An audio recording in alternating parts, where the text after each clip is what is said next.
Hi students, as you know we are going to do MCQs from electromagnetic induction. Last time question number 12 we have done. Okay, electromagnetic induction chapter you see. In the transient material it is chapter number 5. Okay, so question number 13 you see. It says a circular disc of radius 0.2 meter is placed in a uniform magnetic field 1 by pi Weber per meter square. Weber per meter square means Tesla only. Okay. In such a way that its axis makes an angle of 60 degree with magnetic field. So there is a circular disc. Okay. The axis means always this line, right? So this axis makes an angle of 60 degree with magnetic field. This is the axis. So now the question is the magnetic flux linked with the disk. So you can see magnetic field lines are passing through the disk. So there will be magnetic flux. So since it is a uniform magnetic field, we can directly write BA cos theta. Magnetic field is given 1 by pi. This is to make your calculation simple. Okay, this magnetic field is 1 by pi. Area of the circular disk will be pi r square. Radius is given 0.2 pi r square and angle is 60 degree because area vector is always perpendicular to the plane. So area vector is perpendicular to the plane means it will be along the axis. Correct na? So theta in magnetic flux is angle between area vector and magnetic field. So cos 60. So cos 60 will be half. So this will be 0.2 into 0.2 divided by 2. This is 0.02, right? This will be 0.1. So 0.02, since it is magnetic flux, unit will be Weber. So which option? 0.02, option A. Question number 14, let us see now. Synopsis is not required because I have already discussed 2-3 times the formulae of this chapter. Later when we will start self-inductance, mutual inductance, I will give you again synopsis. Question number 14 you see now. A coil of resistance 400 ohm is placed in a magnetic field. So there is a coil whose resistance is given 400 ohm. This is not radius, okay? Resistance. If the magnetic flux linked with the coil, so there is some magnetic flux coming out or going in, let us say, and they have given you the formula for magnetic flux 50 t square plus 4. The current at time t equal to 2 seconds. So since magnetic flux is changing with time, there will be EMF induced according to Faraday's law, and that is d phi by dt. So you take differentiation of this, you will get 100t. This will be 0 because 4 is a constant. So current will be what? EMF divided by resistance. So 100t divided by resistance is 400. At what time they asked? 2 seconds. So at 2 seconds this t should be 2. So answer should be 1 by 2 amperes. 1 by 2 means 0.5. Again option A. Right? Very simple direct problems.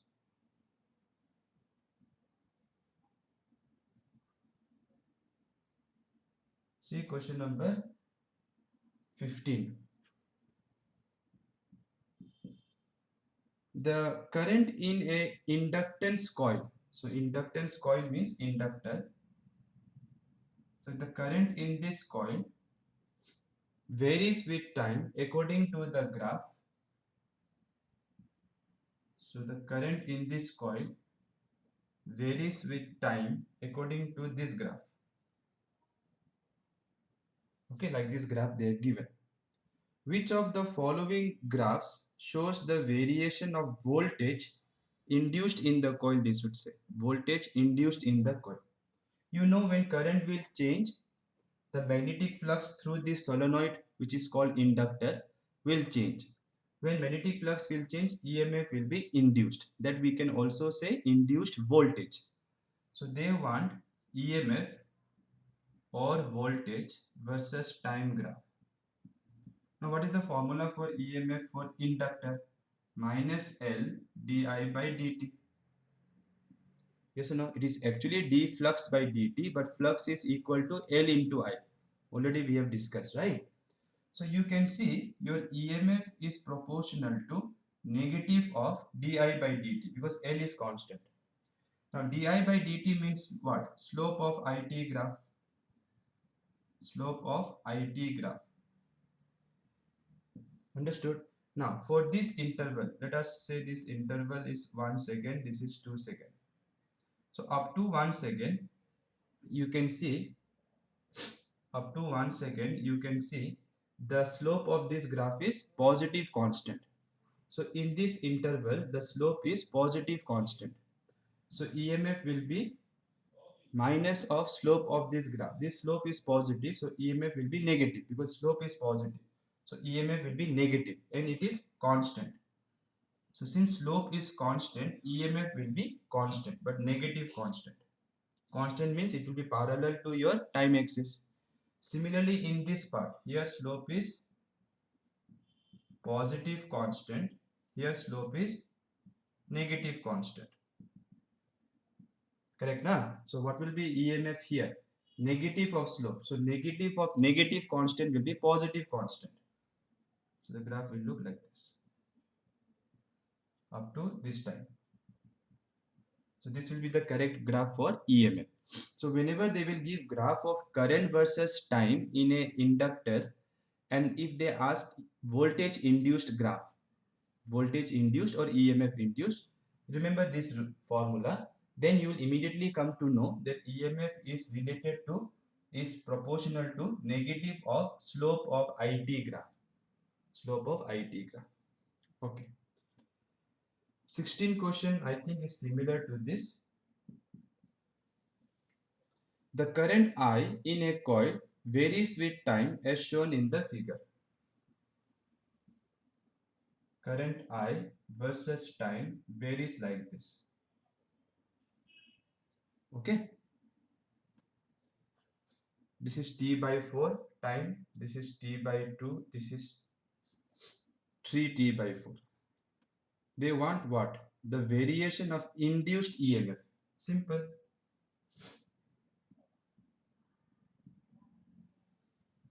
How it will be? Here the slope is positive constant. So EMF will be negative constant for this much interval.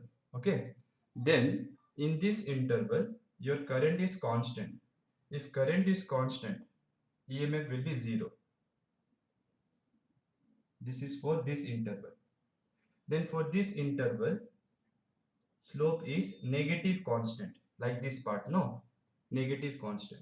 So EMF will be positive constant. So this is how the graph will look. Okay, students, which one it is? Option D. Question number 17, let us see now. Before that, let me rub the board.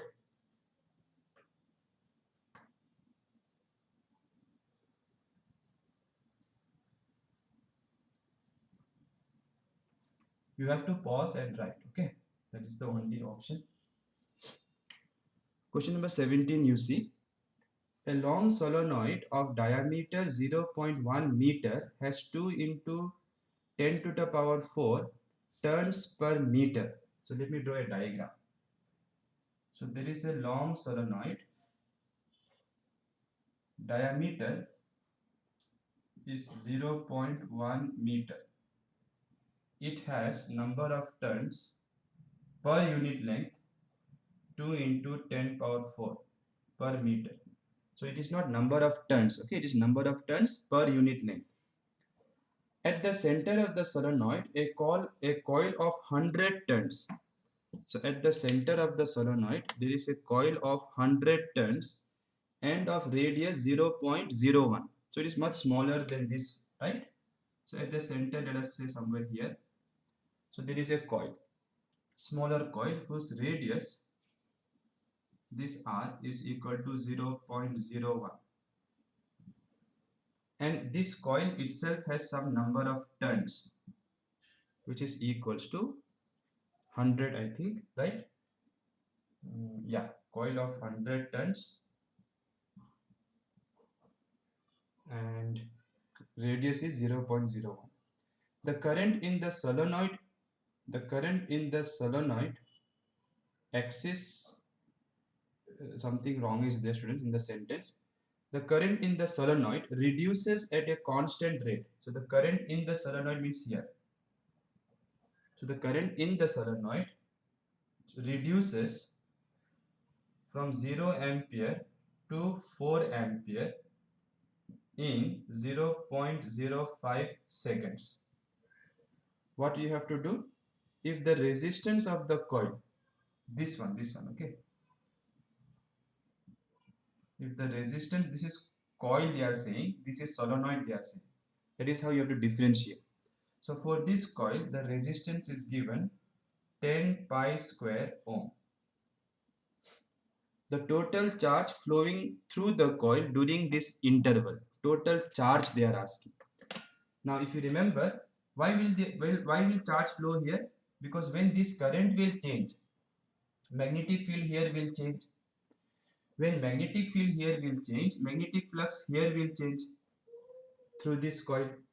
When magnetic flux through this coil will change, EMF will be induced. Since it has a resistance, current will flow. If current is flowing means charge is flowing, right? So let us calculate first. You already know charge flown due to induced current is always equals to change in magnetic flux divided by resistance. That day I remember Nitishwar has told this formula, remember? Okay, so this is the formula. So now we have to just calculate the change in magnetic flux linked with this coil, remember, linked with this coil. So let us do that. Change in magnetic flux. First let me calculate flux, no? So flux will be equal to BA, and area vector of this coil will be here. Magnetic field also will be in this direction, right? So magnetic field due to solenoid. This is magnetic field due to solenoid. That magnetic field is also here. Area vector also for this coil will be here only. Understood or not? So since both are in same direction, no need to write cos theta. Also, this coil has some number of turns. So you need to multiply by the number of turns. So this is the magnetic flux through this area. Matlab through this coil. Why? Because I want current induced in this coil. Then I will know the charge flow. Correct now? So since we are interested charge flowing in this coil, we need to calculate flux in this coil. Now, what is the magnetic field here? The magnetic field here is due to this current, remember. Current in the solenoid, which is how much? Mu naught Ni. Now, why is the flux changing? Because current is changing. Understood? So, we are interested only in change in flux, remember. So, change in flux will be N mu naught Na into change in current. So, let's calculate. This N is the number of turns in the coil where you are calculating the flux. So, that is this coil. That is 100. Answer is in terms of mu naught, or no, answer is in terms of pi. So mu naught you can write 4 pi into 10 power minus 7. Correct? Small n is the magnetic field due to the solenoid. So this small n is number of turns per unit length in the solenoid. Directly they are given 2 into 10 power 4. Now while calculating this A, you should not calculate this area, remember. I want flux here, remember. So you pi radius square. Radius is 0.01 square into change in current. Okay, so let me slightly adjust. Into change in current. Change in current is from 0 to 4 it went, so change will be 4. Right? Change in current will be 4 minus 0. So let's calculate this numerically.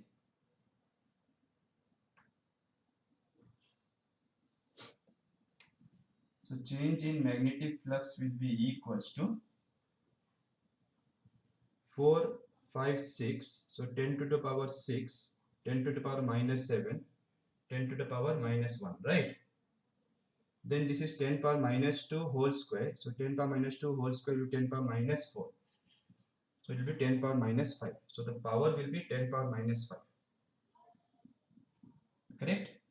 Okay. Let us see the numbers now. 4, 2, 8, 8 fours are 32. So 32 pi square. So that much is your change in magnetic flux. Then we want to calculate charge which flows due to the change in the magnetic flux. So charge which will flow will be 32 pi square into 10 power minus 5, and resistance was given how much, students? Resistance of the coil was given 10 pi square. 10 pi square. So pi square gets cancelled. 32 into 10 power minus 6 coulomb, which is 32 microcoulomb. Which option? Option C. So pi square cancels. Okay. Hope everybody understood. What if they want here, let us say EMF. Then you divide the change in flux by the time interval. Time interval they have given or not given? Yes, in 0.05 seconds they do. So whatever you calculated here, you divide by time taken. Then if they want current, then it will be EMF divided by resistance of that coil. Okay.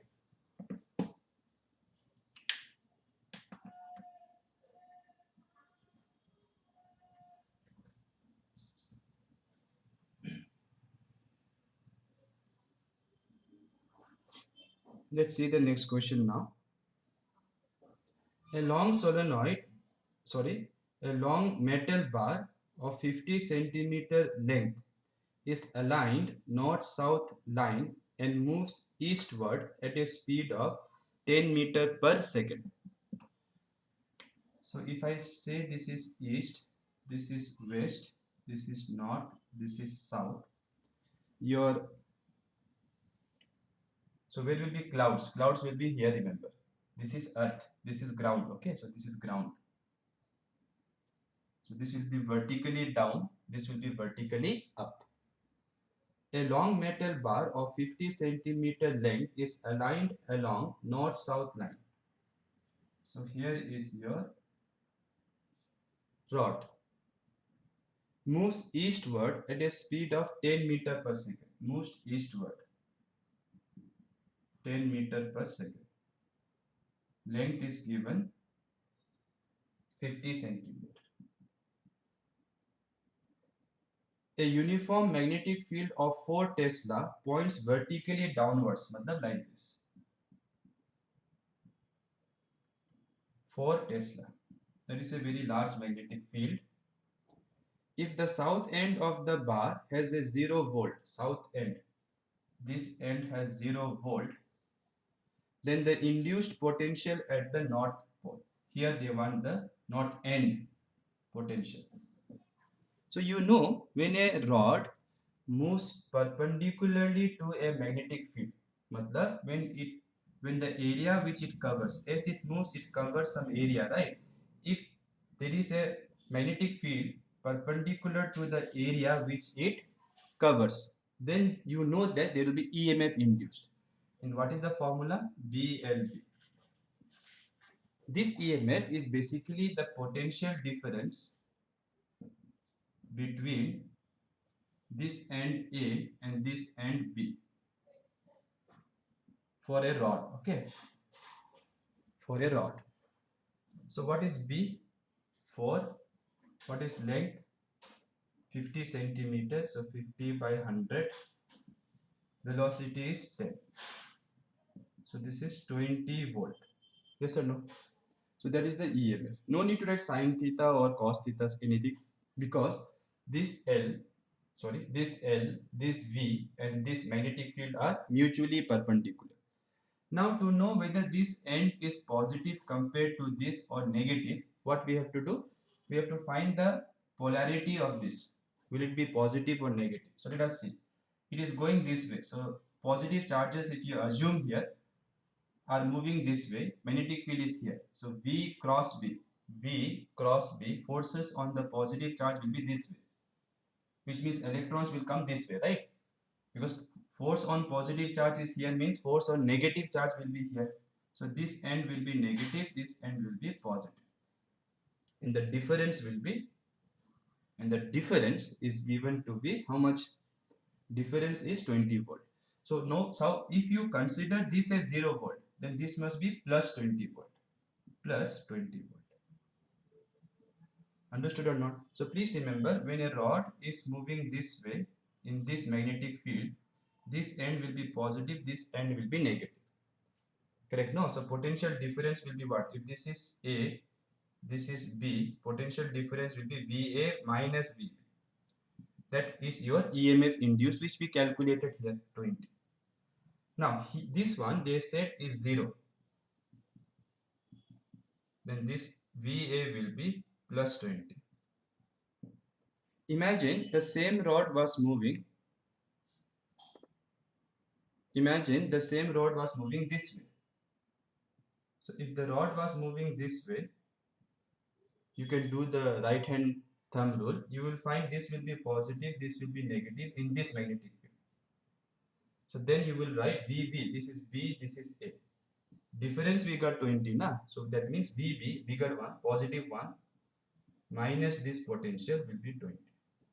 So if VB is given 0, then VA must be minus 20 volt. So that is how the answer would change, okay, if the rod was moving this way. You can also use Fleming's right hand rule. So if you see, magnetic field is here, motion is here, so induced current will be this way. So if there was a circuit here, then induced current would flow this way. Okay, see, you can see right now. So induced current in the rod will flow like this. That means this terminal must act like positive of a battery. That is why I say this kind of moving rods will act like a battery. And this terminal, in this case, this terminal will be positive, this will be negative. So you have to write the longer line. You know that this longer line means plus, this shorter line means minus. Correct or not? So this rod moving in a perpendicular magnetic field acts like a battery whose EMF is BLB. And which end will be positive or negative depends on how it is moving in the magnetic field. So this way if it moves, this will be plus, this will be minus. This way if it moves, you have to replace this by minus. That means the battery should be like this. This way if it moves. Okay students, keep in mind all these important things. So remember, this acts like a battery, and in battery the current flows from negative to positive. Inside the battery it flows from negative to positive, so that outside it can flow from positive to negative. Okay, so there are 2-3 ways of finding the induced current. You can also use Lenz's law. So any one you use and find the polarity of the ends of the rod, which end will be positive compared to the other end. 19th question, you see, a thin wire of length 2 meter is perpendicular to the XY plane. So this is your XY plane, let's say. A thin wire of length 2 meter is perpendicular to the XY plane. Like this they have kept. Okay, so it's difficult for me to draw, so I will show you only this. So this is the length, okay, like this it is. Now a uniform, it is moved with velocity. It is moved with velocity 2I cap plus 3J cap plus K cap meter per second. And the magnetic field in the region is I cap plus 2J cap. Then magnitude of potential difference induced between the ends of the rod.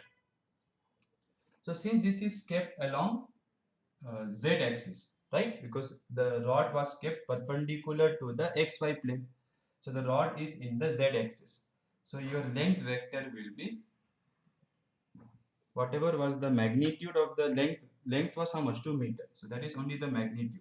Unit vector, which one I should write? It is perpendicular to xy plane, means it is along z axis.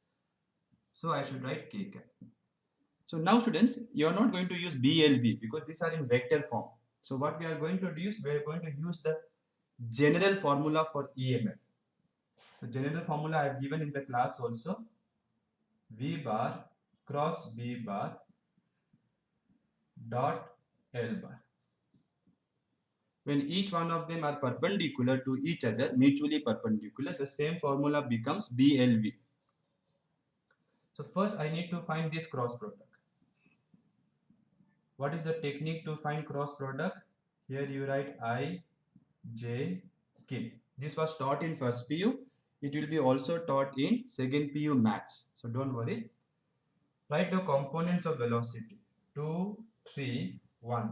Right? 2, 3, 1. If this was minus K, you have to write here minus 1. Okay. Magnetic field component is 1, 2, 0. So V cross B, let us calculate. So to find the X component, forget about this column and this row. Then multiply this first. So 3 into 0 minus 2 into 1, 2. That is your X component. Then minus sign you have to remember. Let us find the Y component. For finding the Y component, forget this column. Then multiply this first. So 2 into 0, 0 minus 1 into 1, 1. Then to find the last component, k cap, let me again adjust. Forget this column. Then 2 into 2, 4 minus 3 into 1, 3. Okay, so if you forget this, you have to multiply this one first. So these arrows I'm showing so that you know which one to multiply first, because there's a minus sign. If you change the order, answer will change. So this will be minus 2 I cap, minus minus will be plus j cap, plus 4 minus 3 is 1 k cap. So this is your V cross B. Now we need to find EMF. So this is the general formula I told. So this cross product we have found to be this vector, minus 2 I cap plus j cap plus k cap dot this L bar. L bar is along z axis, right? 2 k cap. 2 k cap. So you know how to take dot product, right? Minus 2, here there is no I component, 1, no j component, 1 into 2. So it's 2 volt. So that will be the magnitude. Understood or not? I hope everybody understood this dot product. Usually when you write A bar dot B bar, you write AX BX plus AY BY plus AZ BZ. Right? This is the formula for dot product of two vectors. This vector has no X component and Y component. It has only Z component. So Z component of this vector is 2. Z component of this vector is 1. So 1 into 2 will give you 2. Make a note.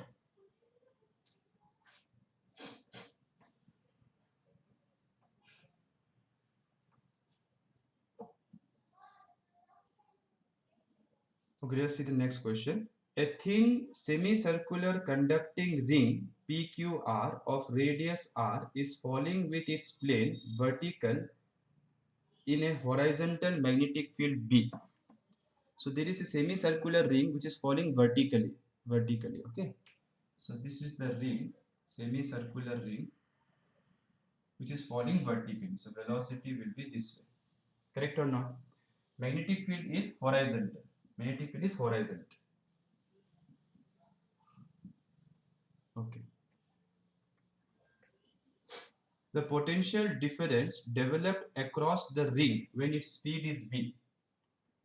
So what will be the potential difference induced, EMF induced? So it is actually, you have to replace this one by effective length. So effective length means this one. from one end to the other end. So you can replace this rod by this rod. Okay, so this will be your L effective. Understood or not? Now you check the velocity of this. It is going downward. Right? Magnetic field is like this. Now check whether these three are mutually perpendicular or not.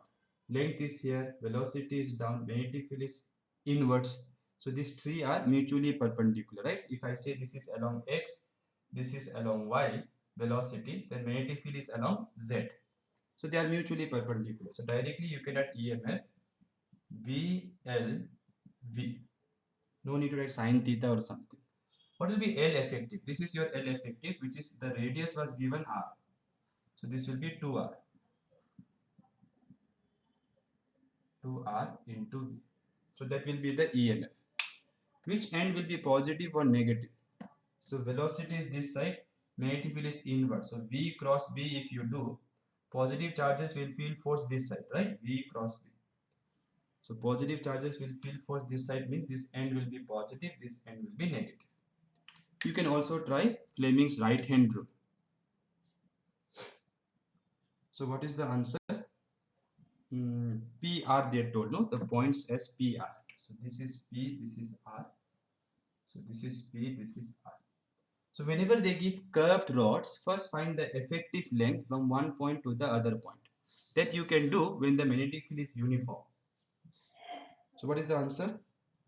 2RBV with R at higher potential. Because positive, right? So higher potential. Option D.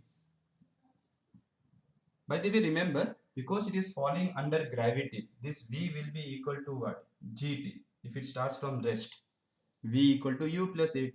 So your EMF will increase with time. That also they can ask, right? Now let us see question number 21.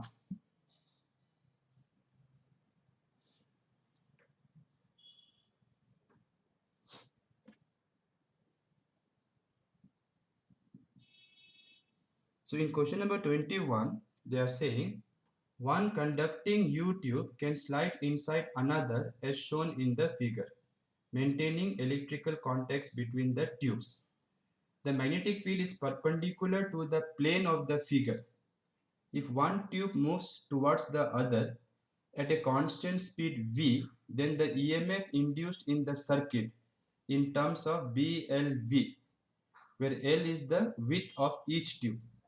Width here means actually from one end of the tube to the other end of the tube, they should mention very clearly. Okay. So here is one tube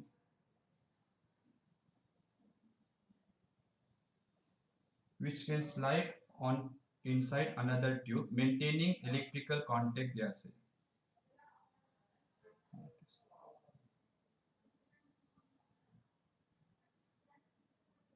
Diagram may not be perfect, but that's okay.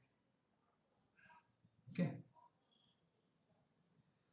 And they are moving with velocity v here, one is v here.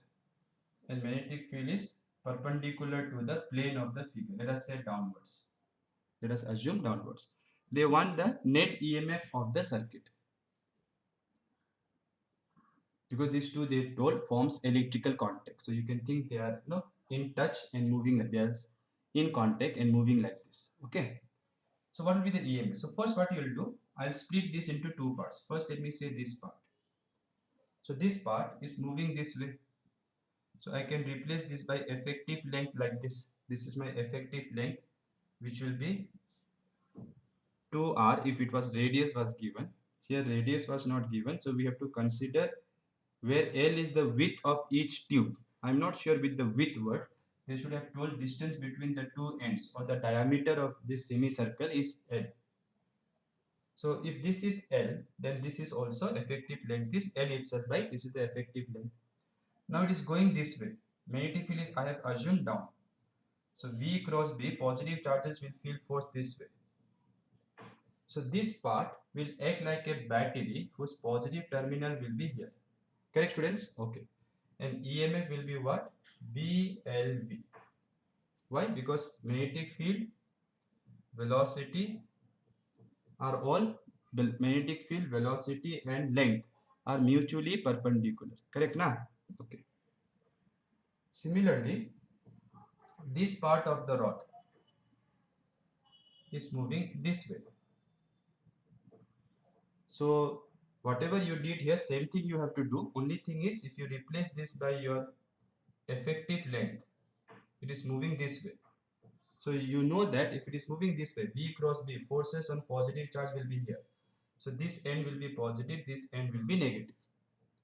So this will act like again a battery, but whose positive terminal is down. And it forms electrical contact, they told.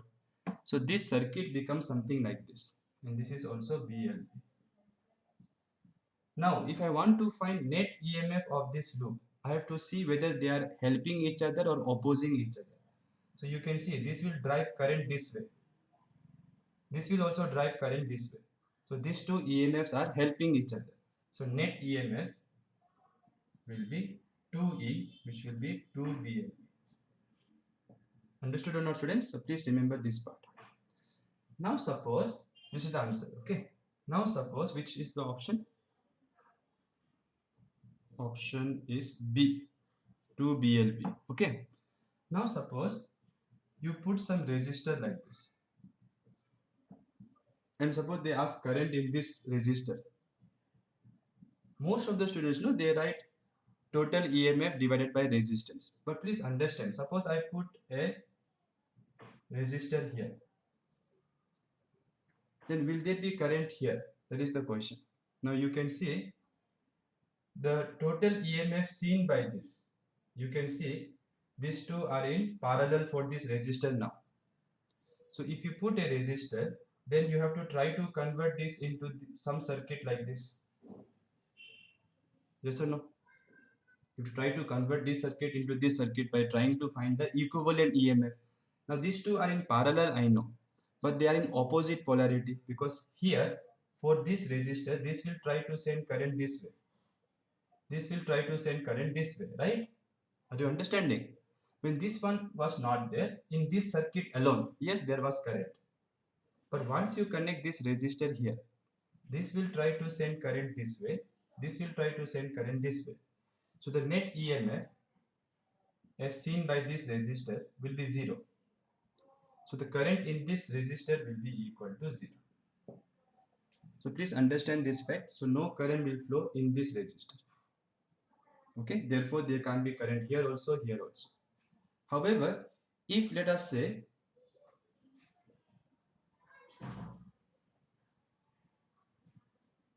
so, this is very important to realize. Okay, many students will directly write this EMF divided by resistance. That you cannot do. So let me do one extra question for all of you. Suppose I have two rails like this, and one rod is moving with velocity v like this, one rod is moving with velocity v like this. Now if I ask, in this circuit will there be current? Now there will be no current, because this will act like a battery like this. This will also act like a battery like this. So they are moving in same direction. So no current will flow in this circuit if only this circuit is there. But suppose I put a resistor here. That means I have to put a resistor here like this. Now will there be current or not? Yes, there will be, because now this E and this E are in what? Parallel.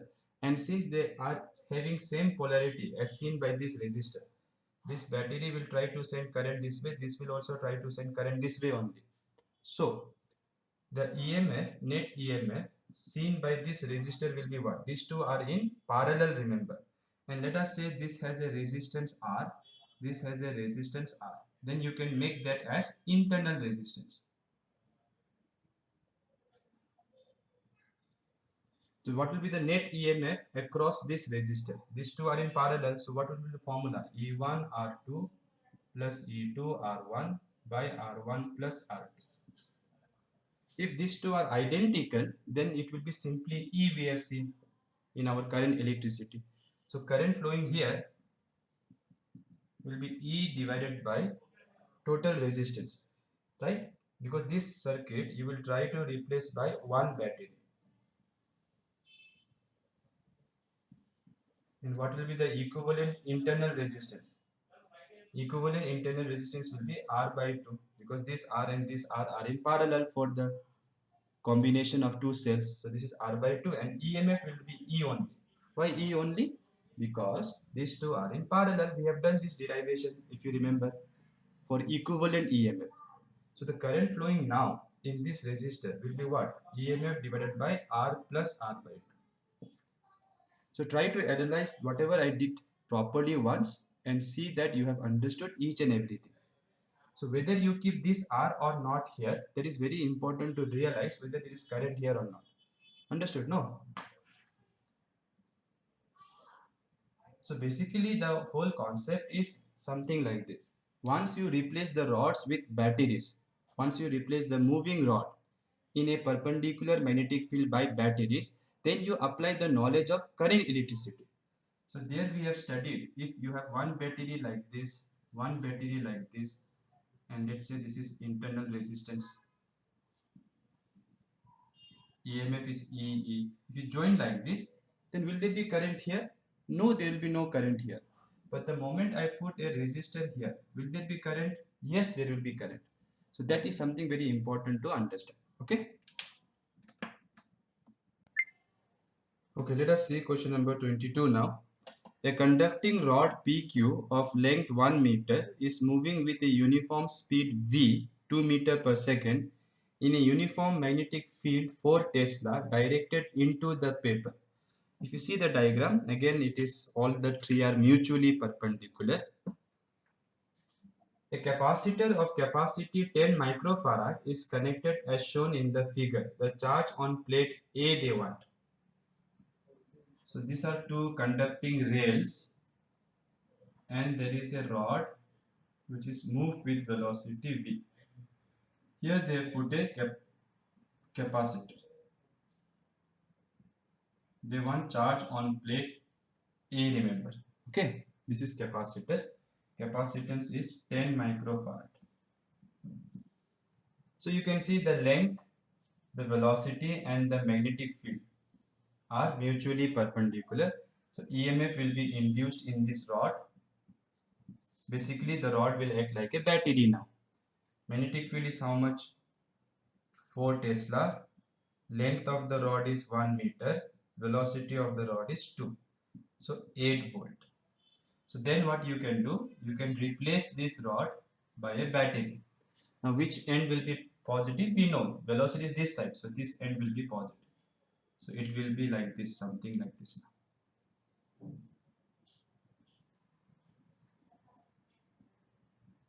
So like this, the battery will look for the capacitor. So this is how the rod will act like. It will act like a battery.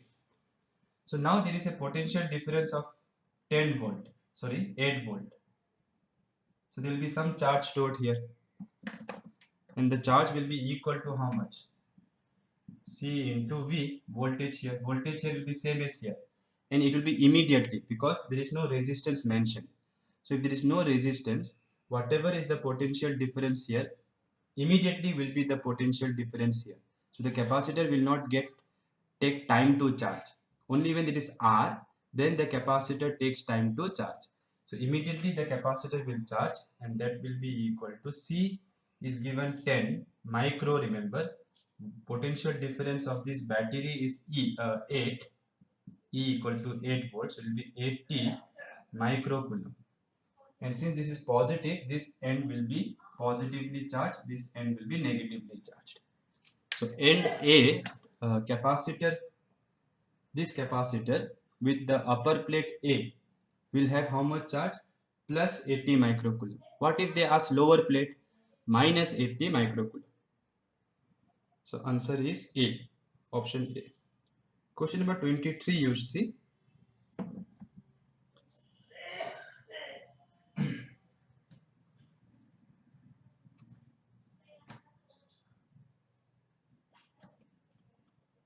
As shown in figure, a circular loop of radius r and resistance capital R. A variable magnetic field. So this is not motional EMF now. Okay, this is not motional. Motional EMF means the rod or the circuit should move in the magnetic field. Here the rod is fixed, the circuit is fixed, magnetic field is changed. So you can see there is a circular loop like this, something like this, and it is connected to a resistor R with a key. This is capital R. Here magnetic field is applied, the radius is smaller. Question number 23, right? Now this magnetic field is changing. What is the formula given? B naught e power minus t. So it is changing with time. Correct now? If the key is closed, if this is closed, the electrical power developed right after closing the switch will be equal to how much? Right after closing the switch. So why will there be power developed in this circuit? By the way, assume these wires have no resistance, only this part, okay? So since magnetic field is changing, students, EMF will be induced in the circuit, and EMF will be equal to rate of change of magnetic flux. Let us calculate only the modulus, the magnitude. Magnetic flux is what? B into this area, because only in this area there is magnetic field. So neglecting this small gap, this area can be written as pi, radius is small r square. Remember here what is changing is B, remember. So pi r square will come outside, dB by dt. So this is the EMF induced, right? So the current will be EMF divided by resistance. So that will be equal to pi r square dB by dt divided by capital R in the circuit. Once the key is closed, if you don't close the key, there will be no current. Then what will be your power in this resistor? I square R. So when you square this, it will become pi square R power 4 by R square dB by dt whole square into capital R. Right? Square this, multiply with R. One R will cancel. dB by dt we can calculate, right? dB by dt will be what? Since B naught is just a constant, B naught differentiation of e power minus x is e power minus x into minus 1. So minus, right? So if you square this, but this is dB, so let me write it here, minus B naught e power minus x. I hope it is visible, right? Yeah. So the power developed in the circuit will be pi square R power 4 B naught square e power minus t, sorry. So it will be e power minus square will be plus only, no? So B naught square e power minus t whole square will be e power minus 2t divided by 1 r only, because 1 r got cancelled. Now they told immediately after the switch is closed. So at t0 they are asking. At t0 initial power. So that will be equals to pi square r power 4 b naught square divided by r. Because once t is 0, e power minus 0 is 1 only. E power minus 0 is same as 1 by e power 0. 1 by e power 0 is 1 by 1. So the answer is option D. B naught square pi square r power 4 divided by capital R. Question number 24. Now 24, again we come back to motional EMF. The rod is moving. The rod is moving in a magnetic field. Here the circuit was not moving, but magnetic field was changing. Correct or no, students? Okay. But here the rod is not simply translating, it is rotating. We have done that kind of problems. So let me do once more. A metallic rod of length L is tied to a string of length 2L. So this is a string of length 2L, and there is a metallic rod whose length is L. Okay. And made to rotate with an angular speed omega on a horizontal table with one end of the string fixed. So this is fixed. So the whole thing is going round like this. Okay, so you have to imagine this whole thing is going around like this. Let me do like this. Okay, around this point. So this is the angular speed omega. What they want, if there is a vertical magnetic field, so if this is horizontal, vertical will be like this, right? So if there is a vertical magnetic field in the region, the EMF induced across the ends of the rod only they are asking. So they want EMF between this point and this point, only between these two. So what you do is first you take one small element of this rod. Okay, it's not visible. Take one small element of the rod. So from the fixed end, let us say this is at a distance x, and the thickness of this is dx. Then for that small part, the velocity will be equal to x omega. Why x omega? Because since the whole system is going round, this small part of the rod is going in this circle. And when something goes in a circle like this, its linear velocity is r omega, where r is the radius. Understood?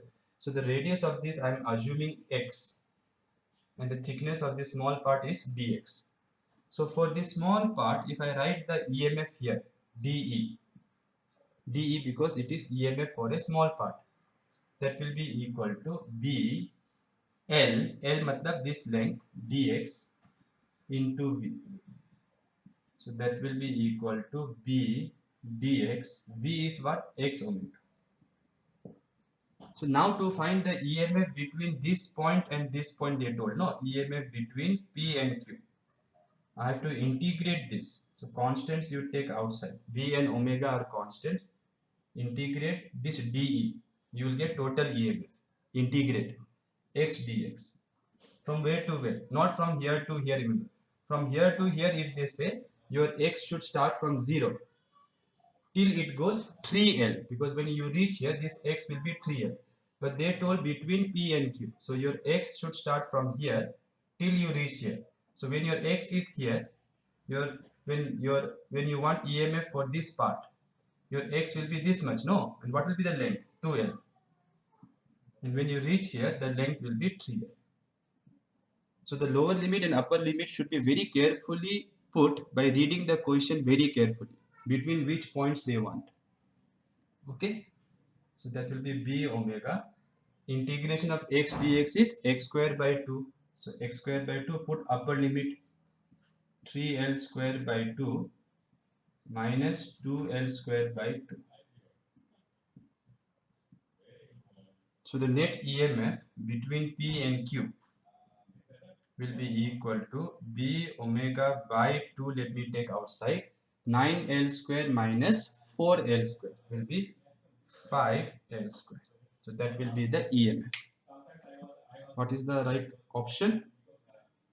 5B omega L square by 2, option D. Let us see 25 now.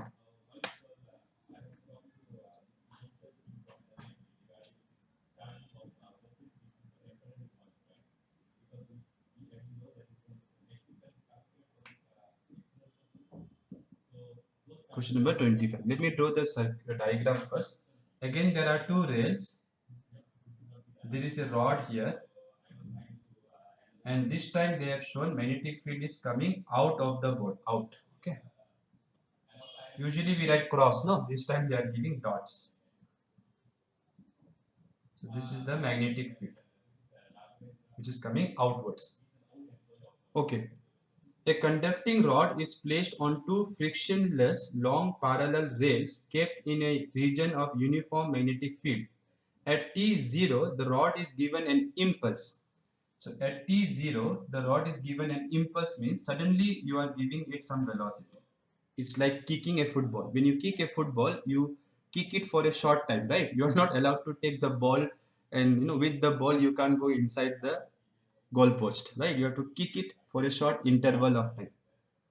Like when you hit six, you will hit it, the ball, the bat will hit the ball for a short interval, no, of time. So that is called impulse. So suddenly you are giving it some velocity. V naught they are saying. Now, after some time t second, the speed of the rod keeps on decreasing exponentially.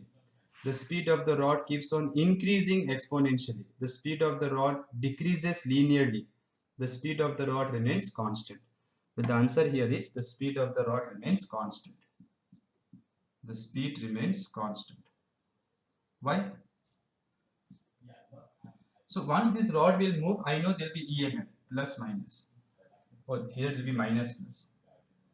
Because magnetic field is out of the board. No? So V cross V I have to do, not V cross B. B is not inside now, outside.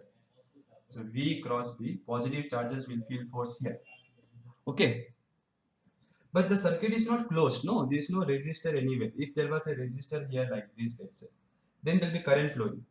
So since it is open, though there is EMF, V naught, current is zero. Since it is open circuit. Open circuit. There is no path for the current to flow. There is no closed path for the current to flow. So no current means there will be no magnetic force. Usually once current flows, then there will be a tendency to stop this conductor according to Lenz's law. So the EMF induced will try to oppose, but for that you need current to flow, because once current will flow, then there will be a magnetic force which will act in opposite direction. So there will be no magnetic force. Why? Because magnetic force is ILB. That also will be zero because I is zero. So without any force, the rod will continue to move with constant velocity because there is no force. So keep this in mind. Many students will write it will decrease with time, but that is only true if there was a resistor here, let's say, or you can put here also, doesn't matter. Next question is very interesting. It is Wheatstone bridge combined with EMF. A square metal of loop PQRS. Let me draw diagram first. Okay, let us do question number 26 now, students. There is a square loop here which is partially in the magnetic field. Partially means one part is inside, some part is outside. As it is moving, you can see the flux will change. If flux will change, EMF will be induced in the whole circuit, current will flow. And they have given you the current flowing in this loop is 1 ampere. Okay, 1 ampere like this. Is 1 ampere. Okay.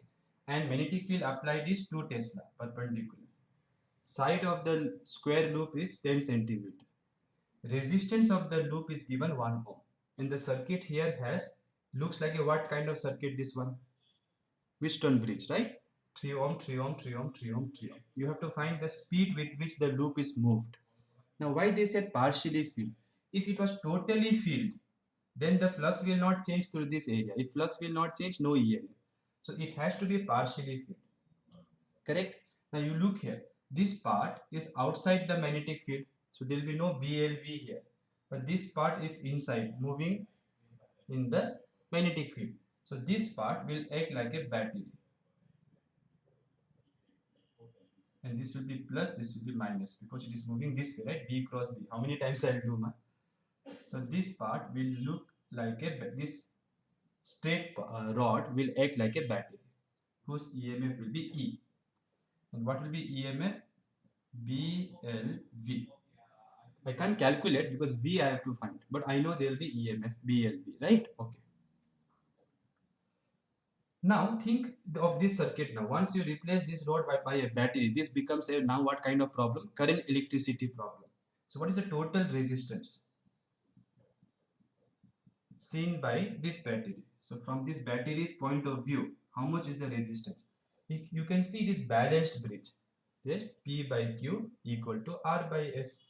Since it is balanced, this part will be useless. No current will flow there. This tree and this tree will be 6 in series. This tree and this tree will be 6 in series. Correct? This 6 and 6 in parallel will be what? 6 by 2. 1 by 6 plus 1 by 6, 2 by 6, 2 by 6, 1 by 3. Ulta if you do 1 by 3. So this will be 3 ohm. Understood or not? So this 3 ohm current is flowing like this, no? So current is flowing like this. So this 3 ohm plus you can see 1 ohm because this current all this part is in series with this loop. Yes or no? No division of current will occur now. Once you replace this by equivalent resistance. So this 3 ohm plus this 1 ohm of the loop, that you cannot forget, students. That will be total 4 ohm. So the current will be equal to EMF divided by total resistance. Current was mentioned 1 milliampere. EMF is BLV. B is 2, L is 10 centimeters. So 10 into 10 power minus 1. No? 10 centimeter means 0.1 meter. So 10 power minus 1 into V. V we have to find. And total resistance is how much? 3 plus 1, 4. Understood or not? So the speed will be equal to 4 into 10 power minus 3 divided by 2 into 10 power minus 1. So 2 into 10 power minus 2 meter per second. So it will be 2 centimeter per second. So quite a simple problem. 2 centimeter per second, option C. Okay, see question number 27 again.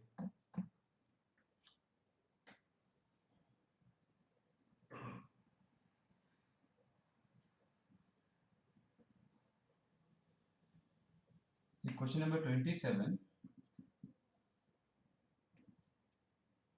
A rectangular loop has a sliding connector PQ of length L and resistance R.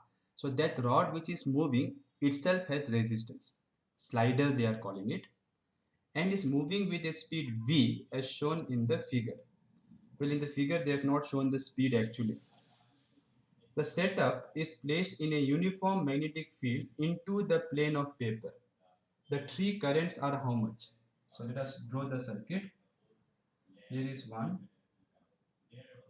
Here is one slider which itself has resistance, and there is one resistance here. So this is moving, let us assume this way. It is not mentioned in the diagram. Okay, so they have to mention. Otherwise, we will not know which end will be positive, right? There is magnetic field everywhere into the paper.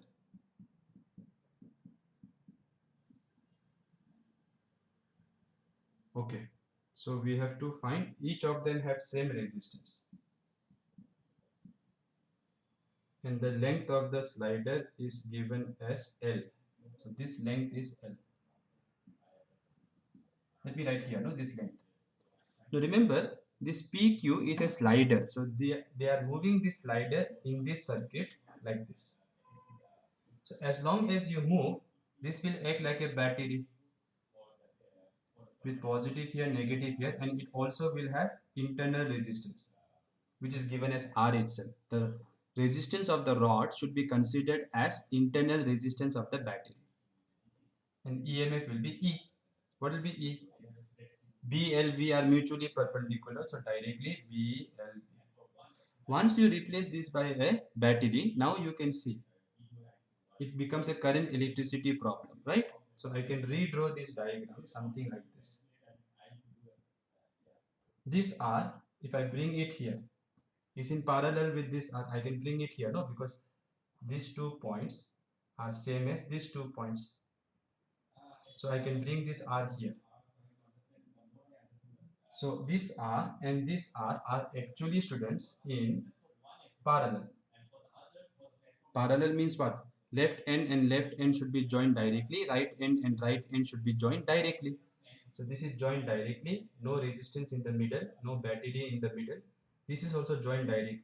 No resistance in the middle. No battery in the middle. So these two are in parallel. So it will be R by 2. And this battery itself has resistance R, EMF E. So the current, main current from the battery, we can easily find by writing. By the way, what symbols they have given for the currents? I1, I2. Here they have given in the question I, here I1, and here I2. Correct now? Okay. So we have to find these three currents. So we are right now calculating this current, which is the main current. This is the main current from the battery, right? This I only will go here and divide, no? So this I we are trying to calculate. Where you write here, here, doesn't matter. So once I replace these two by the equivalent resistance, what will be the current? E divided by total resistance, which will be 3R by 2. It will be 2E by 3R. Now that current, which is coming, main current, will divide here. Since these two have equal resistance, current will divide equally. So I1 must be equal to I2 must be equal to I by 2, which will be equal to E by 3R, half of this. So current in these two resistors will be E by 3R. Current in this resistor or this battery, I can say now, will be 2E by 3R. Option C. I1 equal to I2 BLV by, I have not replaced the EMF. So EMF will be BLV, right? BLV and here BLV. So option C will be the right answer. If they had shown this current like this, then this current would be minus of what we have found. No, so what we have found was here current will be actually this way. So what they have shown is minus of what is the actual current, BLV by 3R. If they had shown this way in the question paper, but they have shown this way only. So that is okay. So the main current will come, divide here like this. Again add, divide like that. Okay. So it's very simple. If you know current electricity problems, just replace the rod by a battery. If the rod has a resistance, then replace the rod by a battery with internal resistance. And then you can solve by applying the knowledge of current electricity.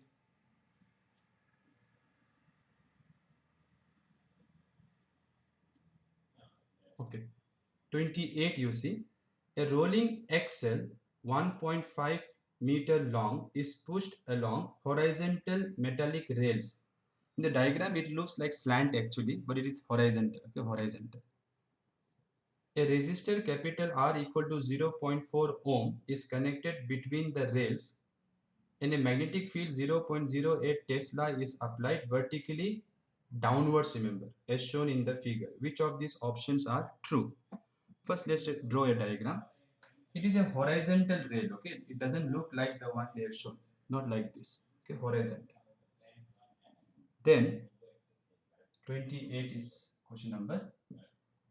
There is this rod. They have put wheels here so that it slides with a velocity v. Here there is a resistor R. So the diagram should be like this. Now this is horizontal. That means they said magnetic field is applied vertically downwards, means this will be vertically downwards, right? Magnetic field equals to 0.08 Tesla. Velocity is 3 meter per second. Length of the rod is 1.5 meter. This resistance is 0.4. Which of the following options are true? Induced current in the axle is 0.1 ampere. In this rod, induced current. Will there be current? Yes, because the circuit is closed now because of this resistance. So current will be there. First, let's calculate the EMF. BLV, right? Okay. So B is 0.08. Length is 1.5, which is 3 by 2. This I can write 3 by 2 into velocity is 3. So this will be 0.04. So this will be 4 into 10 power minus 2 into 9. Be 36 into 10 power minus 2, which is 0.36 volt. That is the EMF. That means you can replace this by a battery of EMF this much. So current in the circuit will be, they did not mention any resistance for this rod. So you can assume this rod has no resistance. So current will be EMF is 0.36 divided by 0.4. That will be how much? This is 36 into 10 power minus 2. This is 4 into 10 power minus 1. So 0.9 amperes. Right? So current in the axle, including everywhere in the circuit, series everywhere, it will be 0.9 amperes. But they told 0.1 amperes. So first option is wrong. Point B is at lower potential. Point B is at lower potential. Let us check. Here, these are the A and B. So let us see how which end of the rod will be positive. It is moving this way, so V cross B. Positive charges will feel force this way. So this will act like a battery whose positive is here, remember. Like this. That is the EMF. So this end is positive, means this will be positive. So B will be positive. Positive potential. And current has to flow this way, right? This way the current will flow. So here it will flow this way, from higher potential to lower potential. So B is at positive potential. Correct or wrong? Point B is at lower potential, they told. How it is lower? If it is positive, it is higher potential compared to this, right? Okay. So B is also wrong. C. Force required to keep the axle moving at constant speed.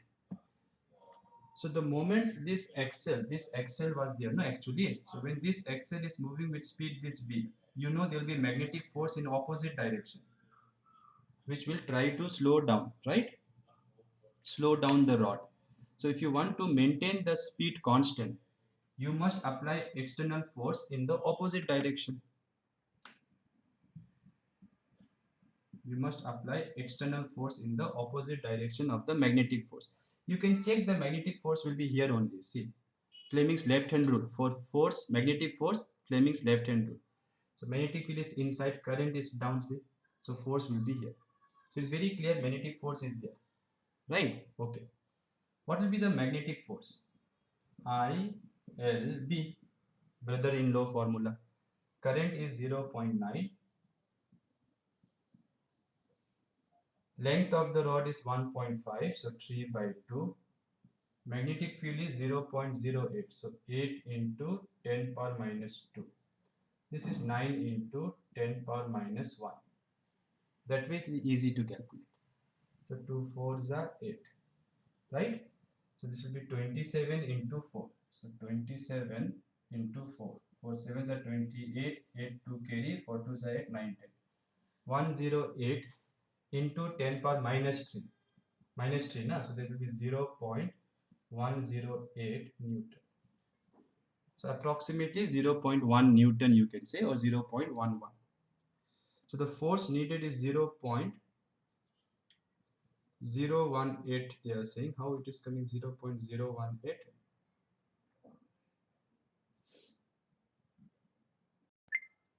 Students, it has to be 0.108 only. I checked it once, okay? So you can change the option to 0.108 because option C has to be right. Option D is also wrong. So please change option C into this, okay? So option C is right. Let me just quickly explain why option D is wrong.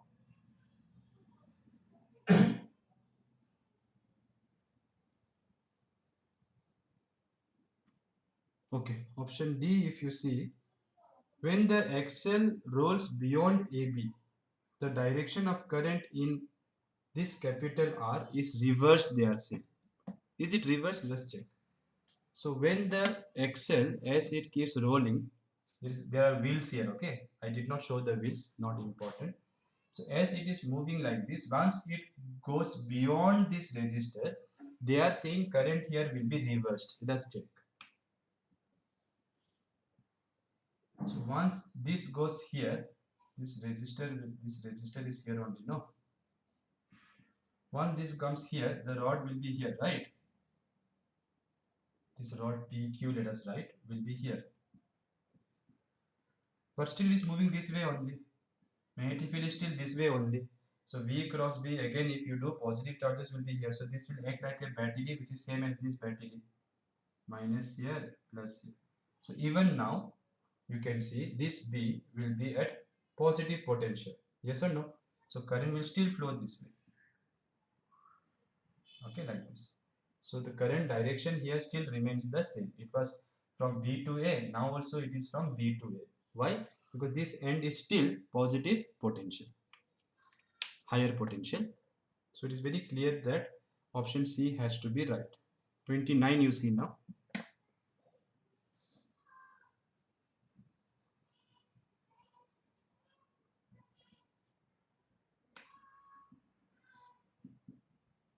Question number 29.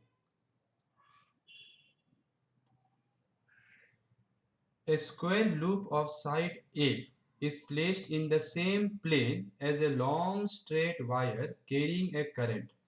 So there is a long straight wire carrying a current. This is interesting, students. A square loop of side A is placed in the same plane. So if this current is in the board, there is a small square loop of side A. The center of the loop is at a distance r from the wire, and this r is much larger than A. The loop is moved away from the wire with a constant velocity v. The induced EMF in the loop they are asking. So what will happen as this loop goes away, this r will vary. It is very clear, right? This r will vary as this loop will go away. And you know, straight wires produces what magnetic field at distance r? Mu naught I by 2 pi r, remember.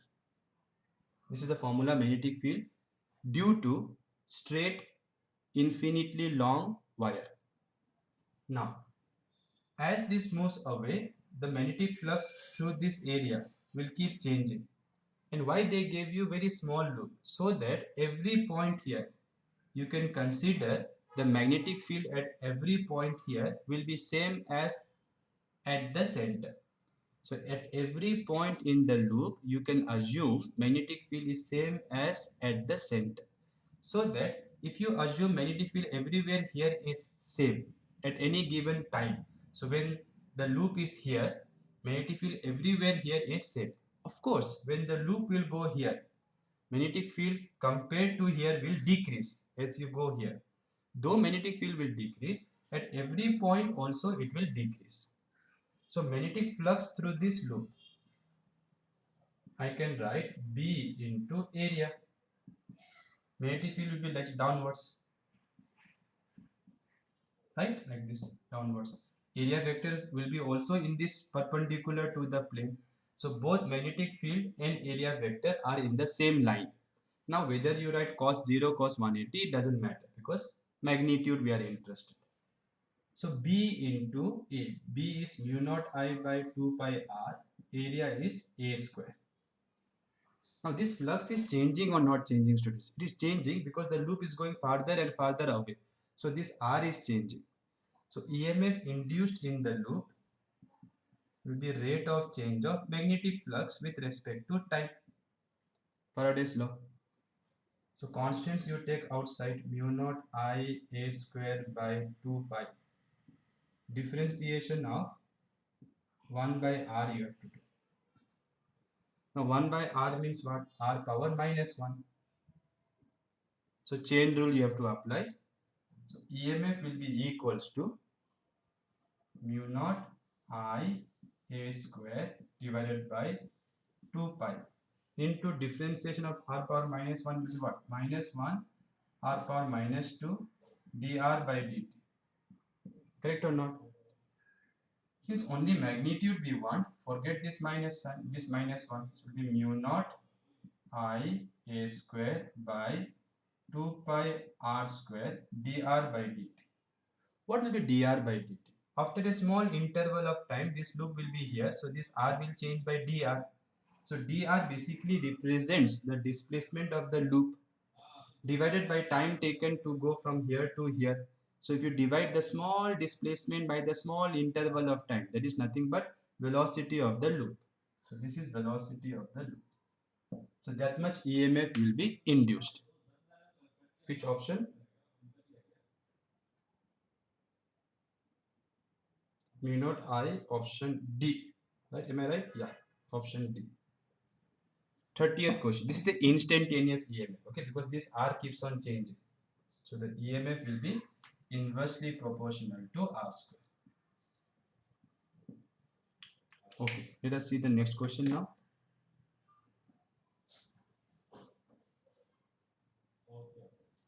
Another way I will ask you guys to try. Okay, this part of the rod is moving perpendicular to the length and to magnetic field. So this part of the rod will act like a battery, BLV.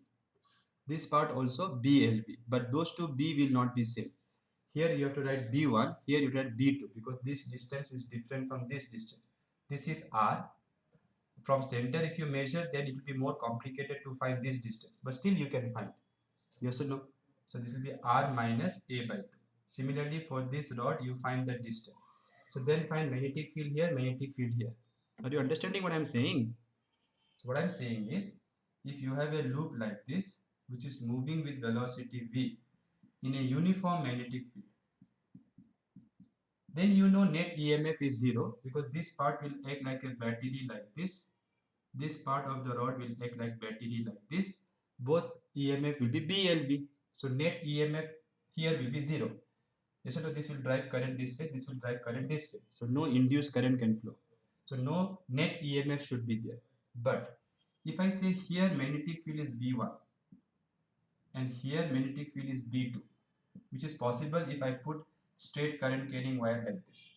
So this is nearer, so magnetic field here will be different from here. Then this battery will have EMF BLV and this will have EMF BLV. V is same because the loop is moved with constant velocity. So every part will move with same velocity. Correct na? So the net EMF now will be B1 minus B2 LV. So you can use this formula also to derive the same answer. But remember, they told this distance is much larger than this distance is much larger than this. So if you have to do that approximation in this formula. Understood or not? So then you try to solve, you will get the same answer. But that will be more lengthy. This is easier way to do. Because they wanted EMF induced in the loop. In the loop always means net EMF. Okay, 30th question you see. As a result of change in magnetic flux linked to a closed loop shown in the figure, an EMF V volts is induced in the loop. So EMF in the loop they are writing V.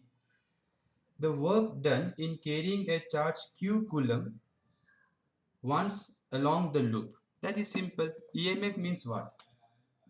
EMF is work done to move unit charge all round the circuit. So work done to move unit charge all round the circuit once per unit charge. So they are asking work done. Q into E. And for E they are using the symbol V. So it will be Q into V. Option A. 31 we have done, 32 we have done, 33 we have done, 34 we have done. These are very important questions. Do not neglect them. Okay. Let us see question number 35. In a circular coil, when number of turns is doubled, what happens to its inductance? So if the number of turns is doubled, what happens to its inductance they are asking. So inductance, if you remember, is proportional to not number of turns, square of number of turns. So therefore, if this is doubled, your inductance will increase 4 times. Correct or not? So for question number 35, answer should be A, option A. 36 you see, a long solenoid of capital N turns has a self-inductance capital L, area of cross-section capital A. When a current I flows through the solenoid, the magnetic field inside it has magnitude B. The current I is how much? Okay, current I is how much? So they want current in terms of number of turns, self-inductance, area, and magnetic field. So let us go back to the meaning of self-inductance. The magnetic flux linked with the coil we write as equal to self-inductance into current. Yes or no? Now, what is the magnetic flux? NBA L into I. Correct? No. Magnetic flux is number of turns into magnetic field into area for a solenoid. So B into A is flux here. B into A is flux here. So total flux linked with the solenoid will be N into BA. This is also called flux linkage. In NCERT, they are using this word, flux linkage, which is basically number of turns into flux linked with one turn. This is flux linked with one turn. So they want current, I think. Yeah. So from here, current will be what? NBA divided by L. Correct? 37th question, you see, a thin copper wire of length 100 meter is wound on a solenoid of length 1 meter and radius r.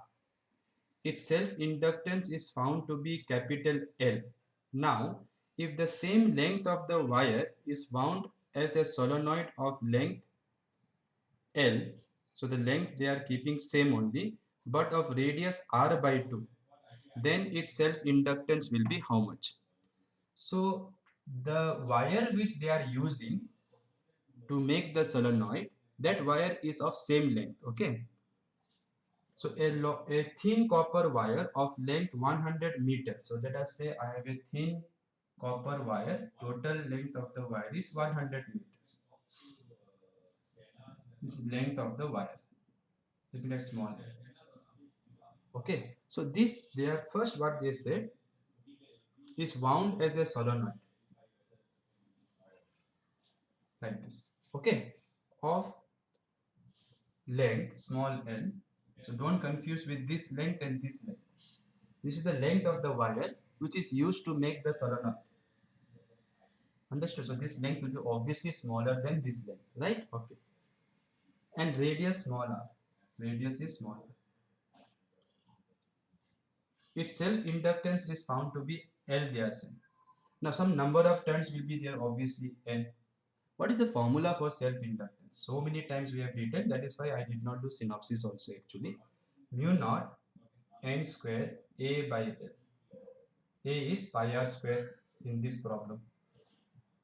Right? Okay. Now, if the same length of the wire is wound as a solenoid of length L. So they are now trying to make another solenoid with the same wire. But length is same, but radius is different, smaller. It is like this. Then obviously more number of turns should be here. N dash, let me say. And this radius they said is R by 2. The radius of this is R by 2. Then what will be the self-inductance of this coil they are asking? So what it will be? Mu naught, number of turns has to be different now because same wire they used to make big turns. Now same wire they are making small turns. So obviously more number of turns will be here, right? This length is same only. So n dash square by r dash square divided by L is same. So if you take the ratio of L dash by L, you will get n dash by n whole square r dash by r whole square. Correct na? Ratio if you take. Now r dash was given r by 2 in the question. The radius of this is r by 2. This is your radius of the second solenoid. N dash we have to calculate. That is very easy. This length is this length of the wire was used to make this solenoid. Now what is the total length? See, one turn will need how much length? 2 pi r. N turns will need how much length? N into 2 pi r. So this length of the wire, space is there, right? Yes. This length of the wire in this case will be N into 2 pi r. And here it will be length of the same wire when it was this wire, when it was used to make this many turns, it will be how much? The length of the same wire, N dash into 2 pi r dash. Now this two has to be same. What is r dash given? R by 2. So if these two has to be same, it means n must be equal to n dash by 2. Correct or not, students? Try to observe carefully. So if these two, because this length and this length both came from this length, no?